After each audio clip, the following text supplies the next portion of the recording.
A dangerous new phase of conflict is unfolding in the Middle East, and the latest developments could push the region into an unprecedented crisis. Reports claim that a major desalination water plant in Bahrain has been destroyed. At first glance, this may sound like just another infrastructure strike in a war, but in the Gulf region, it is far more serious. For countries in this part of the world, desalination plants are not simply facilities. They are the lifeline of entire nations. Welcome to Tube News. Most Gulf countries have almost no natural sources of fresh water. Nations such as Bahrain, the UAE, Saudi Arabia, Qatar, and Kuwait receive very little rainfall and have almost no rivers or lakes that can provide drinking water to millions of people. Because of this, they rely heavily on desalination plants that convert seawater from the ocean into fresh water that can be used for drinking, hospitals, industries, and electricity cooling systems. If one of these plants is damaged or destroyed during a conflict, the consequences can be immediate and severe. Water supply to cities can drop within hours, and the situation can quickly turn into a humanitarian emergency. Hospitals depend on a continuous water supply.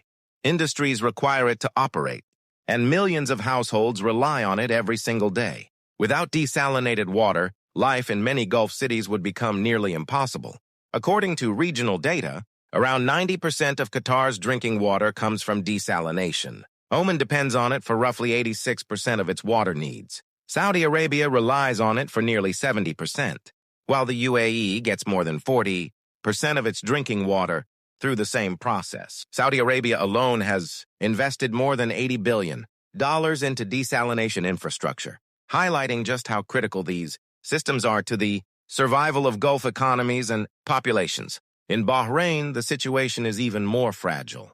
Groundwater resources are extremely limited, meaning a huge portion of the population depends directly on desalinated water. If a major plant is knocked out of service, emergency measures may be required, including importing water or rationing supplies. While many Gulf countries keep strategic water reserves that may last weeks or even months, those reserves are not a permanent solution.